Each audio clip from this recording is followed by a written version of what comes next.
नमस्कार, मैं रवीश कुमार। यह झारखंड है। यहाँ खबरें सिर्फ रांची से नहीं आती, जमीन से आती हैं। सरकार के फैसले, प्रशासन की जिम्मेदारी, आदिवासी इलाकों की सच्चाई और आम लोगों के सवाल। आज की झारखंड की 25 फटाफट बड़ी खबरें। सबसे पहले बात मौसम की। झारखंड में एक बार फिर मौसम करवट लेने जा रहा है।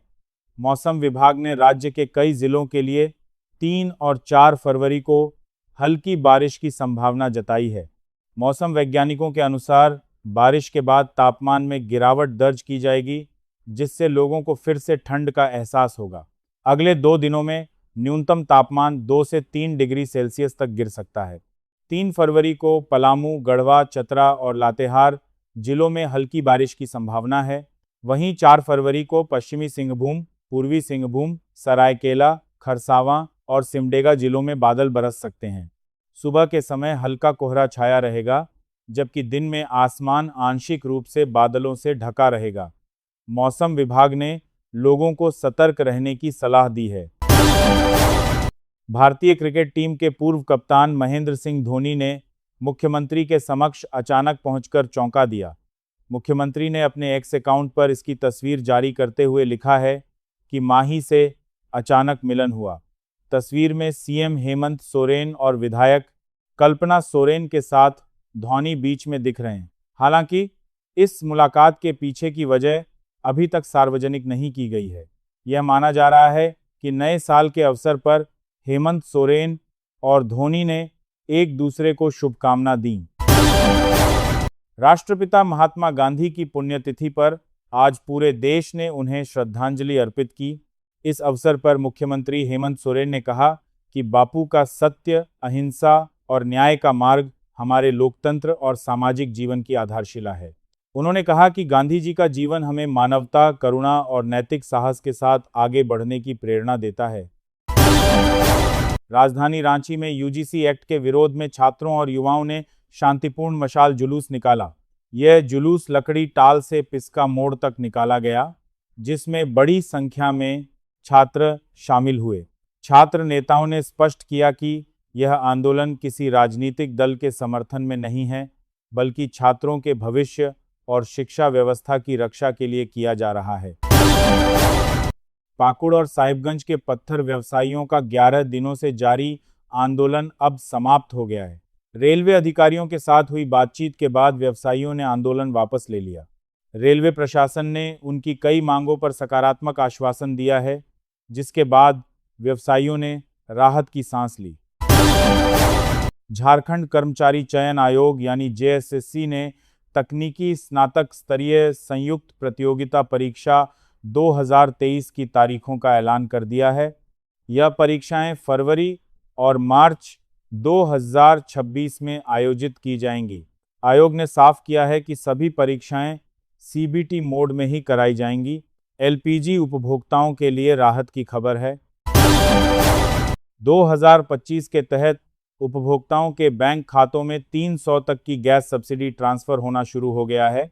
यह सब्सिडी डीबीटी यानी डायरेक्ट बेनिफिट ट्रांसफर के माध्यम से सीधे खातों में भेजी जा रही है।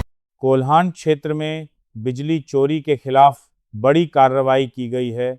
कुल 903 स्थानों पर छापेमारी हुई, जिसमें 20 फर दर्ज की गई हैं। इस दौरान 10 लाख से अधिक का जुर्माना लगाया गया है। सबसे ज्यादा कार्रवाई जमशेदपुर और चाईबासा सर्किल में की गई है। मनरेगा मजदूरों के लिए बड़ी खबर।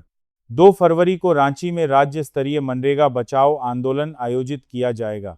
नए कानून के विरोध और मनरेगा के पूर्ण क्रियान्वयन की मांग को लेकर मजदूरों का बड़ा जुटान होगा।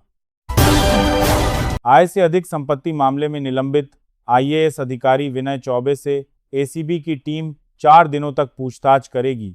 इस मामले में उनकी पत्नी, ससुर और अन्य सहयोगियों को भी आरोपी बनाया गया है। एसीबी को बड़े वित्तीय लेन देन से जुड़े अहम दस्तावेज हाथ लगे हैं।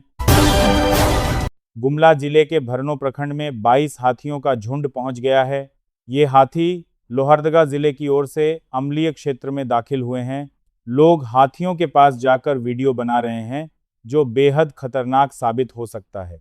हाथियों के झुंड में छोटे बच्चे भी शामिल हैं।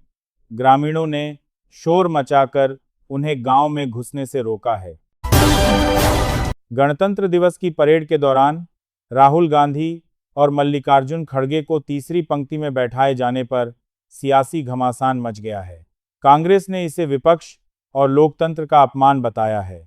पार्टी का आरोप है कि सरकार ने जानबूझकर विपक्षी नेताओं को पीछे बैठाकर राजनीतिक संदेश देने की कोशिश की। वहीं भारतीय जनता पार्टी ने इन आरोपों को सिरे से खारिज किया है। भाजपा का कहना है कि बैठने की पूरी व्यवस्था तय प्रोटोकॉल के अनुसार थी और कांग्रेस बेवजह इस मुद्दे पर राजनीति कर रही है। इस विवाद ने एक बार फिर सत्ता और विपक्ष के बीच तनाव को उजागर कर दिया है। एनसीपी प्रमुख अजित पवार की विमान हादसे में हुई मौत के बाद उनकी पत्नी व राज्यसभा सांसद सुनेत्रा पवार महाराष्ट्र की अगली डिप्टी सीएम बनेंगी। सूत्रों के हवाले से यह जानकारी सामने आई है। सुनेत्रा शनिवार को डिप्टी सीएम पद की शपथ लेंगी। संसद के बजट सत्र से पहले सरकार ने एक अहम सर्वदलीय बैठक बुलाई, जिसमें 35 से अधिक राजनीतिक दलों के सांसद शामिल हुए। बैठक में सरकार ने अपने विधायी एजेंडे की रूपरेखा रखी और सत्र को सुचारू रूप से चलाने की अपील की। सरकार का कहना है कि वह हर मुद्दे पर चर्चा के लिए तैयार है। बताया गया कि सत्र की शुरुआत राष्ट्रपति के अभिभाषण से होगी और 1 फरवरी को केंद्रीय बजट पेश किया जाएगा। इस बैठक को सियासी सहमति बनाने की कोशिश के तौर पर देखा जा रहा है। हालांकि विपक्ष की आशंकाएं अभी पूरी तरह दूर नहीं हुई हैं। द्रौपदी मुर्मू ने संसद के संयुक्त सत्र को संबोधित करते हुए सरकार की प्राथमिकताओं और उपलब्धियों को सामने रखा। उन्होंने सामाजिक न्याय, आर्थिक मजबूती, अंतरिक्ष क्षेत्र में प्रगति और पूर्वी भारत के विकास पर खास जोर दिया। राष्ट्रपति ने कहा कि गरीबी उन्मूलन और समावेशी विकास सरकार की प्रमुख प्राथमिकता है। उन्होंने आने वाले सुधारों की ओर भी संकेत किया। यह सत्र 2 चरणों में चलेगा, जिसमें आर्थिक सर्वेक्षण और केंद्रीय बजट पेश किया जाएगा। राष्ट्रपति का यह भाषण पूरे बजट सत्र की दिशा तय करता नजर आया। यूजीसी के नए नियमों को लेकर देश भर में विरोध तेज हो गया है। दिल्ली स्थित यूजीसी मुख्यालय की सुरक्षा बढ़ा दी गई है। प्रदर्शनकारियों का आरोप है कि ये नियम कॉलेज और यूनिवर्सिटी कैंपस में भेदभाव को बढ़ावा देंगे और शैक्षणिक माहौल को बिगाड़ेंगे। कुछ किसान और सामाजिक संगठनों ने प्रतीकात्मक विरोध करते हुए सांसदों को चूड़ियां तक भेजी। सरकार और यूजीसी का कहना है कि नियमों का उद्देश्य व्यवस्था को बेहतर बनाना है, लेकिन विरोध के तेवर लगातार तीखे होते जा रहे हैं। बिहार में धान खरीद को लेकर गंभीर सवाल खड़े हो गए हैं। राज्य में 85 लाख टन धान खरीद का लक्ष्य रखा गया था, लेकिन अब तक सिर्फ 18.76 लाख टन की खरीद हो सकी है।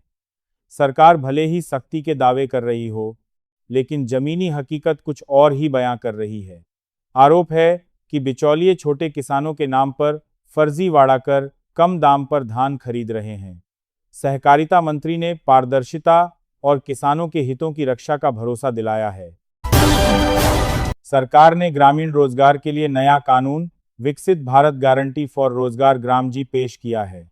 इसमें 100 दिनों की जगह 125 दिन काम देने का वादा किया गया है। सरकार इसे ग्रामीण अर्थव्यवस्था के लिए बड़ा कदम बता रही है। वहीं विपक्ष का आरोप है कि यह कानून पुराने मनरेगा को कमजोर करेगा और मजदूरों के अधिकारों पर असर डालेगा। इस मुद्दे पर संसद में तीखी बहस के आसार हैं।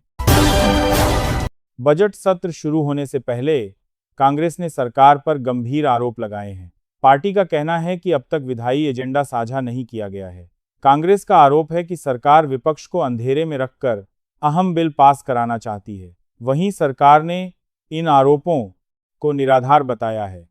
यह मुद्दा आने वाले दिनों में संसद की कार्यवाही को प्रभावित कर सकता है। आज की 25 फटाफट बड़ी खबरें, जो जरूरी था वो रखा गया, तो चैनल को सब्सक्राइब कीजिए। मिलते हैं अगले वीडियो में।